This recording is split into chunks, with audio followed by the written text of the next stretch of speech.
Hello నమస్తే.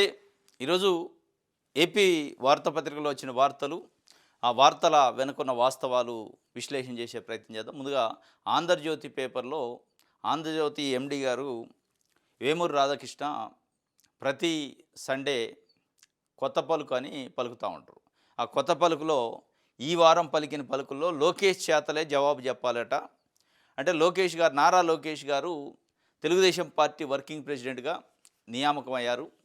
ప్రమాణ స్వీకారం అయింది. ప్రమాణ స్వీకారం కంటే ముందు, ప్రమాణ స్వీకారం రోజు, ప్రమాణ స్వీకారం తర్వాత దాదాపు అన్ని పేపర్లో పెద్ద పెద్ద ఫుల్ పేజీ యాడ్లు, పెద్ద ఎత్తున ప్రచారం అయితే చేశారు. సరే, 2014 నుంచి ఇప్పటివరకు దాదాపు 10 సంవత్సరాలు దాటిపోయింది లోకేష్ గారు ప్రత్యక్ష రాజకీయాల్లోకి వచ్చి. అయితే ఇక్కడ వీరు చెప్తుంది లోకేష్ చేతలే జవాబు చెప్తే అని చెప్తూ ఇక్కడ కొన్ని పోలికలు చేశారు. తెలుగునాట వారసులుగా రంగప్రవేశం చేసి రాజకీయాల్లో క్రియాశీలక పాత్ర పోషిస్తున్న వారిలో లోకేష్ మూడో వ్యక్తి అట.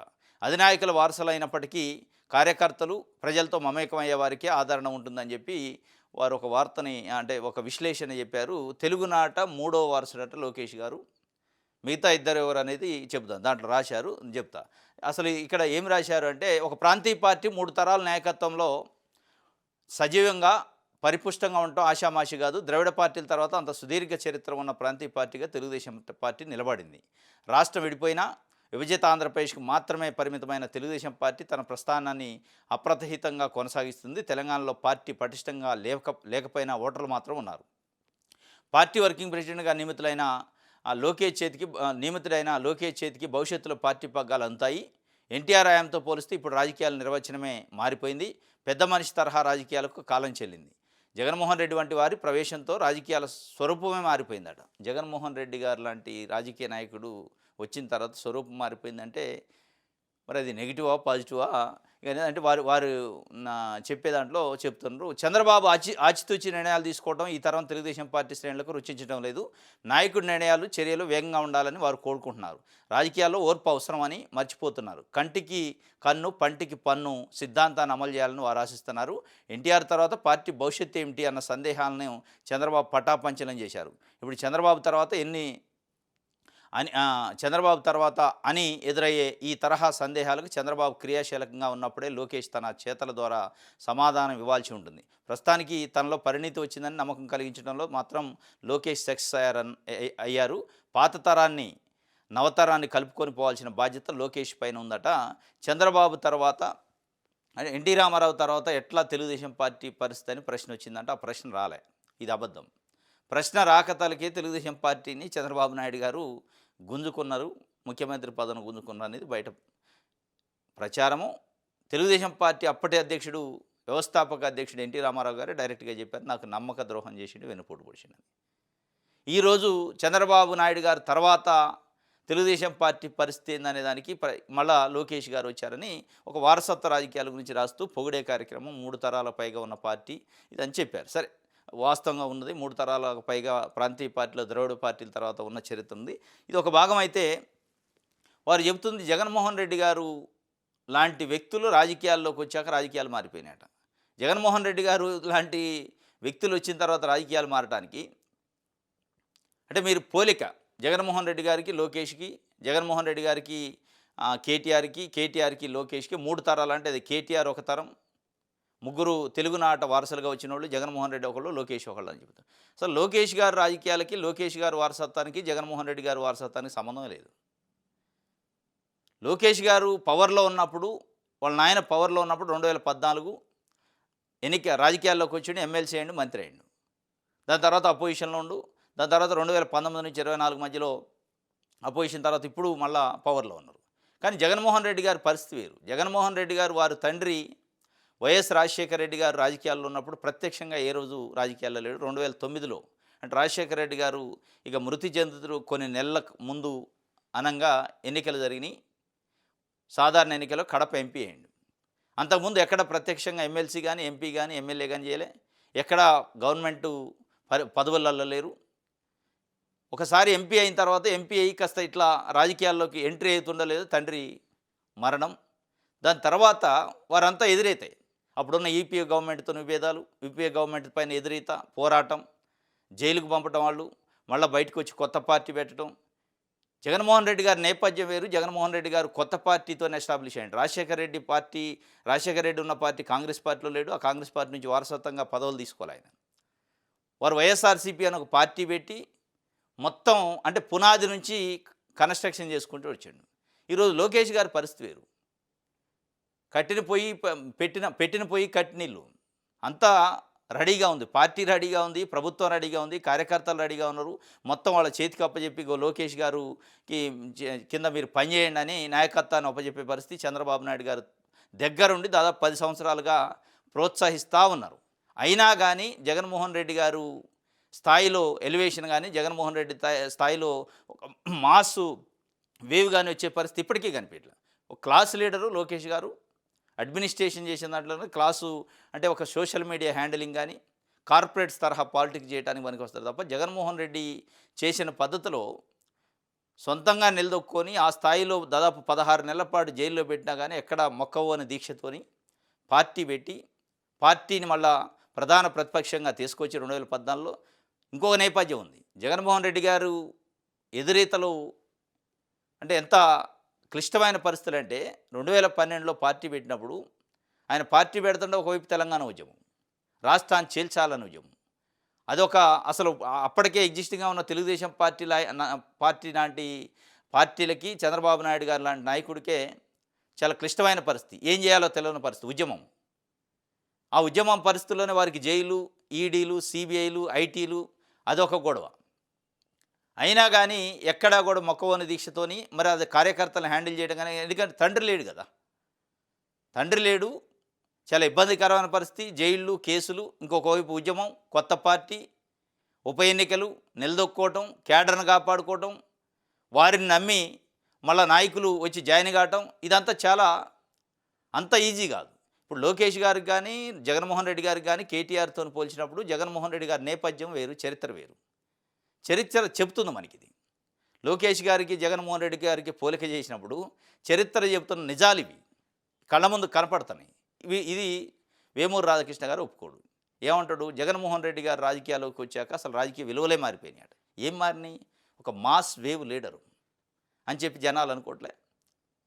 2014లో ఓటమి పాలైనప్పటికీ దాదాపు 60కి పైగా ఎమ్మెల్యేలు గెలిపించి వారు ప్రధాన ప్రతిపక్షంగా ఉన్నారు. 2019లో 151 స్థానాలు, మళ్ళీ 2024లో ఓటమి పాలైనప్పటికీ 40% ఓట్లు. ఇదంతా అంత ఈజీ ఏం కాదు. ఒకవేళ ఇట్లాంటి సిచ్యువేషన్సే, ఇట్లాంటి హర్డిల్సే, ఇట్లాంటి కేసులు, ఈడీలు, సిబిఐలు, ఉద్యమాలు ఇటువంటివి వస్తే ఆ పరిస్థితుల్లో నారా లోకేష్ గారు ఉండుంటే మీరు అంటున్న జవాబు వచ్చేదా, అసలు నిలదొక్కున్నాడా అనేది. ఎందుకంటే నారా లోకేష్ గారు చంద్రబాబు నాయుడు గారిని అరెస్ట్ చేసిన సందర్భంలో నారా లోకేష్ గారిని చూస్తే, నారా లోకేష్ గారి పరిస్థితి చూస్తే మనకు అర్థమైంది. చాలా భయాందోళన. పాపం తండ్రిని దేశపై లోపల పెట్టారు, రాజమండ్రి సెంట్రల్ జైల్లో, ఢిల్లీ వెళ్ళారు, నానా రకాల ప్రయత్నాలు చేశారు. అంటే ఒక ప్యానిక్ సిచ్యువేషన్ క్రియేట్ అయింది తెలుగుదేశం పార్టీలో ఉన్న క్యాడర్కి, నాయకులకు కూడా. ఏం జరుగుతుంది, ఏం జరిగిద్దని. అదే జగన్మోహన్ రెడ్డి అరెస్ట్ అయిన రోజు, 16 నెలలు జైల్లో ఉన్న రోజు ఇక చెప్పుకోవడానికి ఇంకెవరు లేరు. చాలా క్లిష్టమైన పరిస్థితి అయినా నాయకులు అట్లా నిలబడి ఉన్నారు. అది విశ్వాసం, నమ్మకానికి సంబంధించింది. ఈరోజు కూడా జగన్మోహన్ రెడ్డి బయటికి వెళ్తే మాస్ ఫాలోయింగ్. అంటే పోలిక అనేది చరిత్ర మనకు చెబుతున్న నిజాలు, చరిత్ర మనకు చెబుతున్న వాస్తవాలని వారు దాచిపెట్టే ప్రయత్నం చేశారు వేమూరు రాధాకృష్ణ గారు. కానీ ప్రజలు అనుకుంటున్నది అయితే ఇది. అసలు ఆయనకి పోలిక ఏంటి, చరిత్ర ఏం చెబుతుంది, ఆయన ఎదుర్కొన్న సమస్యలు ఏంటి, ఆయన ఎదుర్కొన్న హడిల్స్ ఏంటి. ఈయనకి ఇప్పుడు కట్టినీళ్ళు పెట్టిన పొయ్యి సాఫీగా నడిచేది, బండి పోయే బండిలో ఎక్కినట్టు. జగన్మోహన్ రెడ్డి దట కాదు, బండి మొత్తం తయారు చేసుకొని ఆయనే చక్రాలు తయారు చేసి, ఆయన ఇంజన్ తయారు చేసి, ఆయనే డ్రైవింగు, ఆయనే స్టీరింగు అన్నీ పెట్టుకొని నడిపే ప్రయత్నం చేశారు. అది సక్సెస్ అయ్యారు. వీరిది అట్లా కాదు. ఇప్పుడు లోకేష్ గారిది ఎప్పుడు తెలుస్తుంది అంటే పవర్ లేనప్పుడు. సేమ్ రాజశేఖర రెడ్డి గారి సిచ్యువేషన్ ఒకవేళ వస్తే, జగన్మోహన్ రెడ్డి ఎదుర్కొన్న కేసులో ఇంకోటో అట్లాంటిది ఎదుర్కొంటే అది. కానీ తండ్రికి తగ్గ తనయుడుగా మారాలి. తండ్రికి తగ్గ తనయుడు అనేది కూడా కరెక్ట్ కాదు. తండ్రి ఎన్టీ రామారావు గారు చెప్పారు ఎన్నుపోటు అని, కానీ తనయుడు ఎన్నుపోటు పడవాలి. ఇంకొకటి, చంద్రబాబు నాయుడు గారు పార్టీ, చంద్రబాబు నాయుడు గారు అంటే పొత్తులు, రాజకీయాలు, ఎత్తులు. జగన్మోహన్ రెడ్డి గారు రాజకీయ పార్టీకి ఎప్పుడు కూడా సింగిల్గా పోటీ చేసిన ఆయన. 2014 కానీ, 2019 కానీ, 2024 ఓడనే గెలవని సింగిల్ పార్టీగా నిలబడి గెలిచారు. అటు బీఆర్ఎస్ కూడా అదే పరిస్థితి. కానీ ఇదే తెలుగుదేశం పార్టీ చంద్రబాబు నాయుడు గారు విజనరీ, ఎంత చాతుర్యము, రాజకీయ చతురత, రాజకీయ ఉద్దండుడు అంటున్న చంద్రబాబు నాయుడు గారు ఏ రోజు కూడా పొత్తు లేకుండా గెలిచిన దాఖలాలు లేవు. మళ్ళీ గెలుస్తాడని నమ్మకం కూడా లేదు. నమ్మకం లేదు కాబట్టి 15 సంవత్సరాల పాటు ఇదే పొత్తు ఉంది అంటున్నారు, ఉంటుంది అంటున్నారు. ఏ రోజు కూడా జగన్మోహన్ రెడ్డి గారు, చంద్రబాబు నాయుడు గారు టైప్లో మోడీని ఒకరోజు తిట్టి, బీజేపీని ఒకరోజు తిట్టి, మళ్ళీ అదే మోడీని, బీజేపీని పొగిడే కార్యక్రమం చేయలేదు. అంత మరీ మీద పూసుకోలేదు, అంత మరీ ఎడంగా పెట్టని పరిస్థితి. కానీ చంద్రబాబు నాయుడు గారి నేపథ్యం 2018లో తిట్టింది మనం చూసిన చరిత్ర కనపడుతుంది. బ్లాక్ షర్ట్స్ వేసుకుంటూ ధరం పోరాట దీక్షలు, మళ్ళీ 24 వచ్చేటాలకు అద్భుతమైన పార్టీ, అద్భుతమైన నాయకుడు మోడీ అంటుండే, ఇప్పుడు అంటుండే, మళ్ళీ భవిష్యత్తులో ఏమంటాడో తెలియదు. అటువంటి ఈ తండ్రికి తగ్గ తనడిని అటువంటి దాన్ని పుణికిపుచ్చుకోకూడదు. కన్స్ట్రక్టివ్గా వాడవచ్చు, గెలవచ్చు, మాట మీద నిలబడేది. మాట అంటే ఎనికిపోంది, ఒకటే యాంగిల్లో ఉండేది. అది రాజకీయాల్లో నష్టం కావచ్చు, గెలవచ్చు, ఓడవచ్చు, అది వేరే విషయం. కానీ ఒక కన్స్ట్రక్టివ్గా ప్రజల్లో ఒక నమ్మకం ఉండాలి. ఆ నమ్మకం ఈరోజు కూడా జగన్మోహన్ రెడ్డి గారికి, చంద్రబాబు నాయుడు గారికి, లోకేష్ గారికి పోల్చినప్పుడు జగన్మోహన్ రెడ్డి సింగిల్గా పార్టీ పెట్టిండు, సింగిల్గానే కంటెస్ట్ చేసిండు, సింగిల్గానే ఉంటుండు. ఏ పార్టీతోనూ పొత్తు లేదు. ఇంకో పార్టీని మీదేసుకొని ఇంకో పార్టీని జోకే కార్యక్రమం, డైరెక్ట్గా ఎన్డీఏ కూటమిలో భాగస్వామ్యపక్షమో లేడు ఏ రోజు. ఇది పోలిక సంబంధించి ఒక వార్తని వారు ఇచ్చారు. ఇంకోటి సమూల ప్రక్షాళన అంటే టీటీడీ పాలనను పునర్వ్యవస్థీకరించాలి, బోర్డుల లాభాపేక్షతోనే సమస్యలన్నీ, భక్తిభావం లేని స్వార్థపరులతోనే తలనొప్పులు, డబ్బుపై ఆశ లేని స్వామి భక్తులకే చోటు ఉండాలి, పూర్తికాలం రాజకీయ నేతలతోనే అసలు సమస్య, కీలక విభాగాలకు నిపుణులే అధికారులుగా ఉండాలి, కొనుగోలు, నియంత్రణ, పర్యవేక్షణపై పూర్తి నిఘా, బలమైన ఫిర్యాదులు పరిష్కార వ్యవస్థ ఏర్పాటు, ఆర్థిక సలహాదారు, చీఫ్ అకౌంట్స్ ఆఫీసర్ను బయట నుంచి పంపించాలి, సర్కారుకు కమిటీల సిఫార్సు సారం ఇదే, బోర్డులు లాభాపేక్షతో సమస్యలు అన్నట్టు, భక్తిభావం లేని స్వార్థపరులతో తలనొప్పటి. ఎవరు ఆ స్వార్థపరులు? ఇదే వార్తని ఈరోజు సాక్షి పేపర్ కూడా వచ్చింది. కానీ వారు రాసిన కోణం వేరు, ఈ రాసిన కోణం వేరు. వీరు ఏం చెప్తున్నారంటే సమూల ప్రక్షాళన జరగాలంటే టీటీడీ పాలనను పునర్వ్యవస్థీకరించాలి. స్వార్థపరులు ఎవరు? భక్తిభావం లేని స్వార్థపరులు ఇప్పుడున్న టీటీడీ చైర్మనా, లేదంటే ఇప్పుడున్న టీటీడీలో పనిచేస్తున్న అధికారులా, లేదా టీటీడీ బోర్డు మెంబర్లా? ఎవరు ఆ స్వార్థపరులు? ఇప్పుడున్నోళ్ళ, గతంలో? ఇప్పుడున్నది బాగానే ఉంది. ఇప్పుడున్నది బాగానే ఉంటే ప్రక్షాళన చేయాల్సిన అవసరం ఉందని ఎందుకు రాశారు? ఈ ప్రక్షాళన ఇప్పుడు చేయాల్సిన అవసరం ఉందంటే ఇప్పుడున్న దాంట్లో ఆ కమిటీలోనో బోర్డులోనో స్వార్థపరులు ఉన్నారా? ఆ స్వార్థపరులలో టీటీడీ చైర్మన్ కాడి నుంచి మొదలు పెడితే బోర్డు మెంబర్లు ఉన్నారా, అధికారులు ఉన్నారా? చెప్తే బాగుండేది. ఆంధ్రజ్యోతి రాసే రాతల వెనక, వార్తల వెనక కొన్ని వాస్తవాల ఎజెండా వేరే ఉంటుంది. అక్కడున్న చైర్మన్ పైనో బోర్డు మెంబర్ల పైనో ఒక రకంగా వారికి ఇక స్టార్ట్ అయినట్టుంది. ఆ స్టార్ట్ అయిందని వార్త రూపంలో రాశారు. ఎస్, వాస్తవంగా ప్రక్షాళన కూడా కావాలి, స్వార్థపరులు ఉండకూడదు. కానీ వీరు రాసే స్వార్థపరులు ఉండకూడదు అనేది వేరు. వీళ్ళ లక్ష్యం వేరే వాళ్ళు ఉంటారు. ఆ లక్ష్యానికి అనుగుణంగా వార్త రాస్తారు. నిజంగా ప్రక్షాళన కావాలంటే అది వేరే. అసలు రాజకీయ నాయకులు, రాజకీయ జోక్యం అవసరం లేదు. కానీ అట్లా అంటే స్వార్థపరులు ఉండొద్దట, భక్తిభావం లేని స్వార్థపరులు ఉండాలట. భక్తిభావం ఉన్నోళ్ళు ఎవరో మరి మీరు పేరు చెప్పాలి. ఆ పేరు ఎవరో ఉంది, ఆ పేరుని పెట్టాలట. ఆ భక్తిభావం లేని వాళ్ళని తొలగించి కొత్త వాళ్ళని పెట్టడానికి ఇదంతా ప్రయత్నం జరుగుతున్నట్టు. వాస్తవంగా అది వాస్తవం కూడా కొంత. కానీ ఇంకొక వార్త, మట్టిలో మాణిక్యాలట, స్టేట్ టాపర్లుగా రైతులు, కూలీల బిడ్డలు, 10వ తరగతి ప్రభుత్వ టాపర్లో సగం మంది నిరుపేద కుటుంబాల నుంచి వచ్చినారే, కార్పొరేట్కు దీటైన మార్కులు సాధించి శబాస్ అనిపించుకుంటున్న విద్యార్థులు, సర్కారు బడిని సగర్వంగా నిలబెట్టిన చిన్నారులు, మట్టిలో మాణిక్యాలు, స్టేట్ టాపర్లుగా రైతులు, పేదల పిల్లలు. వాస్తవం ఇది ఉన్నారు ప్రభుత్వ స్కూళ్ళు. ఇంకోటి 10లో మంత్రులు, ఎమ్మెల్యేల సత్తా చాటారట. గత నవంబర్లో జరిగిన మాక్ అసెంబ్లీలో పాల్గొన్న విద్యార్థులకు అత్యుత్తమ మార్కులు, 594 మార్కులతో assembly speaker Swathi top, deputy CM Veera Udayasri 592 మార్కులు, 574 మార్కులతో ప్రతిపక్ష నేత సౌమ్య, 580కి పైగా మార్కులు సాధించిన పలువురు మంత్రులు, ఎమ్మెల్యేలు, పాత్రదారులు. ఇది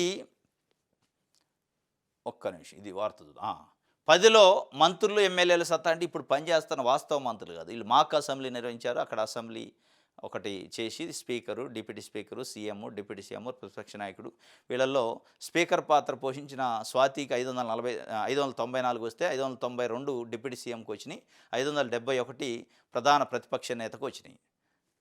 ఇది వాస్తవం, సంతోషం. వీళ్ళంతా పేద కుటుంబాల నుంచి వచ్చిన వాళ్ళు, రైతుల కుటుంబాల నుంచి వచ్చిన వాళ్ళు, 10వ తరగతి గవర్నమెంట్ స్కూల్లో మాత్రమే చదివారు, మట్టిలో మాణిక్యాలు, స్టేట్ టాపర్లకు నిలిచారు, ప్రభుత్వ స్కూళ్ళ గౌరవాన్ని పెంచారని రాశారు.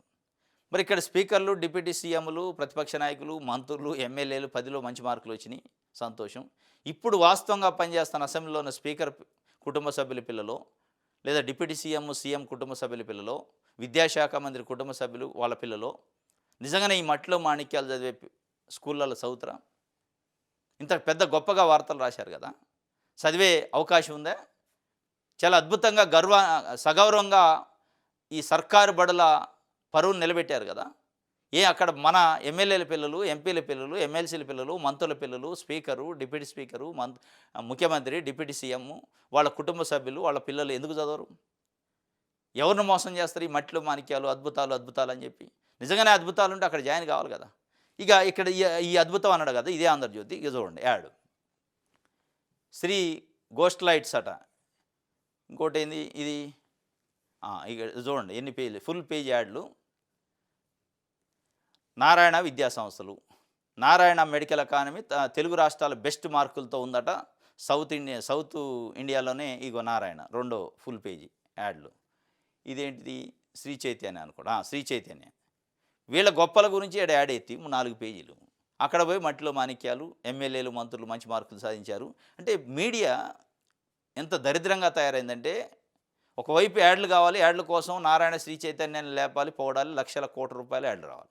ఇక్కడికి వచ్చి ప్రభుత్వాన్ని పోవటానికి మట్టిలో మాణిక్యాలు, సర్కారు బడిని సగౌరవంగా నిలబెట్టిన చిన్నారులు అంటారు. ఏది నిజం, ఏది వాస్తవం? నిజంగానే సర్కారు బడుల్ని సగౌరవంగా నిలబెట్టారు, వాస్తవం అది. నిలబడ్డాయి అనుకుంటే, ఆ నమ్మకం ఉంటే నారాయణ శ్రీ చైతన్య అవసరం ఏంటి? వాళ్ళు యాడ్లు వేసుకోవాల్సిన అవసరం ఏంటి? ఆ స్థాయిలో ప్రభుత్వం ఎందుకు యాడ్ లేదు?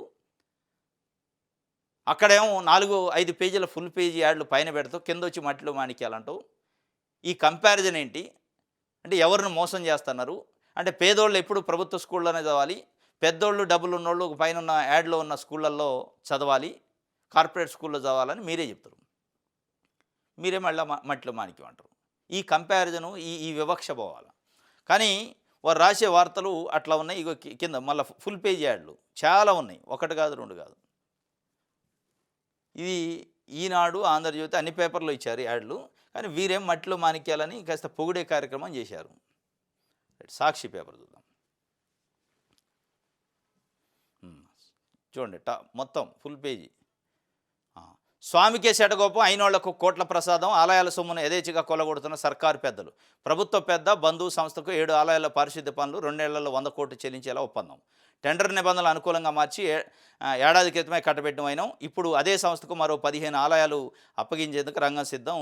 ఇందాక వారు ఏది ఆంధ్రజ్యోతి పేపర్ ఆయన రాసింది ఏంటంటే, భక్తిభావం లేని స్వార్థపరులకి అవకాశం ఇవ్వద్దు అన్నాడు. ఇక్కడ సాక్షి పేపరు అయినోళ్ళకి కోట్ల ప్రసాదం అంటే పారిశుద్ధ్య పనులు, అక్కడ జరిగే మెయింటెనెన్స్ కానీ ఇదంతా వాళ్ళకి సంబంధించిన అనుచరులకి, వాళ్ళ నాయకులకి, వాళ్ళ పార్టీ వాళ్ళకి, వాళ్ళ దగ్గరి అనంగా అనుచరులకి ఇచ్చే కార్యక్రమం వల్ల స్వామికి శటగోపం పెడతారని సాక్షి పేపర్ రాసింది. 2 రాసింది వాస్తవమే. ఆయన రాసింది ఒక యాంగిల్లో, ఉన్న చైర్మన్ను మెంబర్లో తొలగించాలని. వీరు రాసింది మొత్తం దేవాదాయ శాఖలో జరుగుతున్న వ్యవస్థాగత లోపాలను సరిచేయాలని రాశారు. ఇది ఒక వార్త. ఇంకోటి, ప్రజలు ఎన్నుకున్నవి కావు, పాలకులు ఎంచుకున్న ప్రభుత్వాలు ఇవి. ఎన్నికల ప్రక్రియ అపహాస్యం. ఏపీలో ఈసీ లెక్కల ప్రకారమే 132% మంది ఓటు హక్కు వినియోగించుకున్నారు. మే 13 రాత్రి 2 గంటల 15 నిమిషాలకు 17,19,482 ఓట్లు పోలాయి. ఇది ఎలా సాధ్యమో పాలకులు కానీ ఈసీ కానీ చెప్పడం లేదు.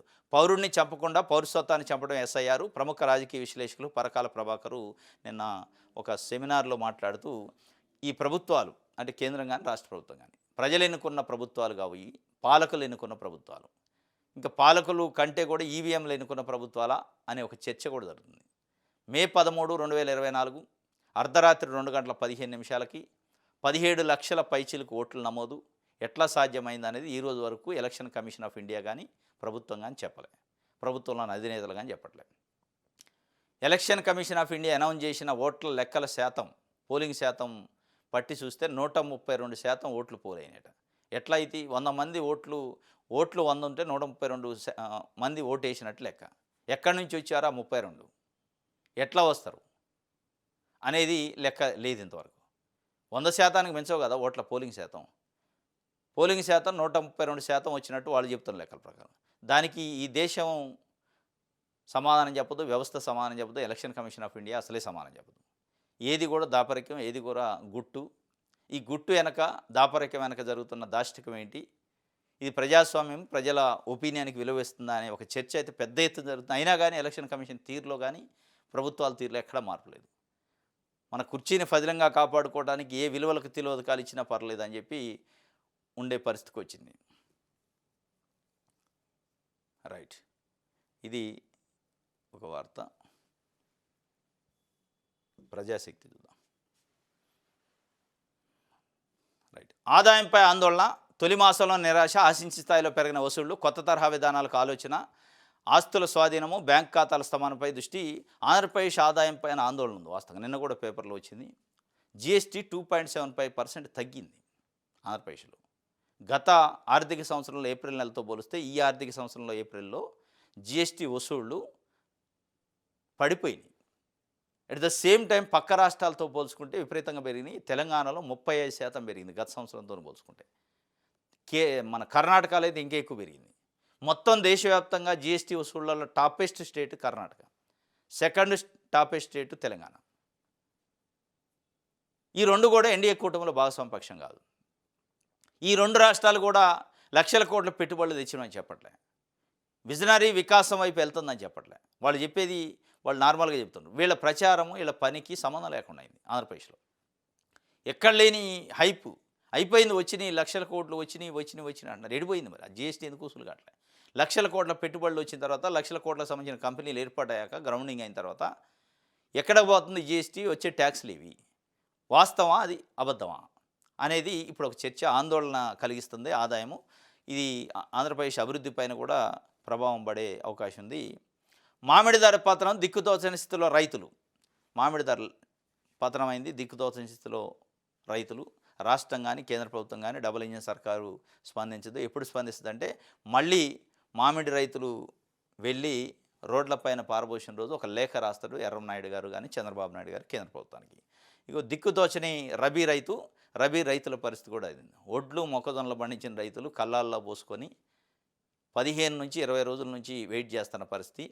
వాళ్ళ కొనుగోలు కేంద్రాలు లేవు, అసలు కొంటరో లేదో తెలియదు.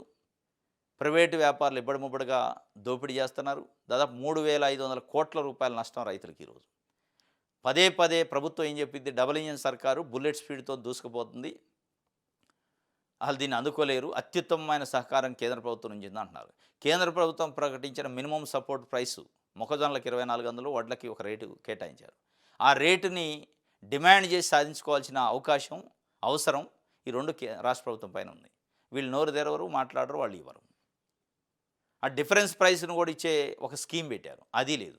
ఇక్కడ ప్రైవేట్ వ్యాపారులకు అమ్ముకుంటే ఒక మొక్కజొన్న కింటా 2,000 పడ్డది అనుకో, ఇంకో 400 మినిమం సపోర్ట్ ప్రైజు ప్రకారం ఇవ్వాల్సి ఉంది, అది కేంద్రం ఇవ్వాలి.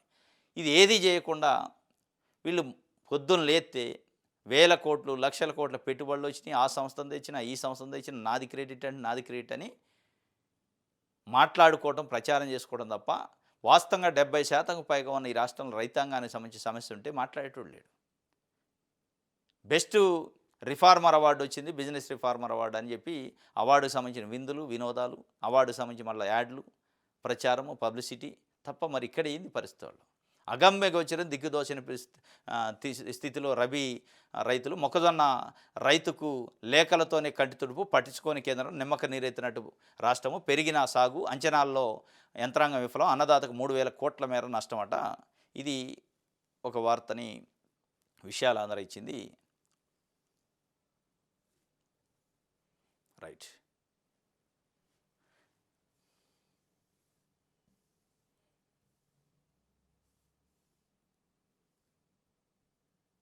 ఆంధ్రప్రదేశ్ మిత్రమా కుశలమా, డిప్యూటీ సీఎంకు ముఖ్యమంత్రి పరామర్శ. హైదరాబాద్లోని పవన్ నివాసానికి చంద్రబాబు, జనసేనానితో కొద్దిసేపు ముచ్చట్లు. ఆరోగ్యంపై ఆరా, కోలుకోవాలని ఆకాంక్ష. ఇటీవల పవన్ కళ్యాణ్కి స్వల్ప అస్వస్థ, శస్త్రచికిత్స. అంటే నిన్న శనివారం, ఈ మధ్యకాలంలో ముఖ్యమంత్రి గారు, డిప్యూటీ సీఎం లోకేష్ గారు శనివారం వచ్చిందంటే హైదరాబాదు చేరుకుంటున్నారు, ఆదివారం ఇక్కడే ఉంటున్నారు, సోమవారం మధ్యాహ్నానికి మళ్ళీ అక్కడికి వెళ్తారు, పరిపాలన అట్ట చేస్తారు, వీకెండ్స్ మొత్తం ఇక్కడ గడుపుతున్నారు. దాంట్లో భాగంగా వచ్చినట్టుంది హైదరాబాద్కి చంద్రబాబు నాయుడు గారు. పవన్ కళ్యాణ్ గారిని పరామర్శించారు డిప్యూటీ సీఎం. సంతోషం, పరామర్శించితే తప్పు ఏం లేదు, కానీ పరామర్శించి వెళ్ళారు మిత్రమా కుశలం అని. అయితే ఇక్కడ ఏంటంటే నిన్ననే నాదెండ్ల భాస్కర్‌రావు గారికి సంబంధించి దశదిన కర్మ జరిగింది. అది కూడా హైదరాబాద్‌లో జరిగింది. అంటే ముఖ్యమంత్రి గారు హైదరాబాద్ వచ్చారు. పవన్ కళ్యాణ్ గారు పరామర్శించారు.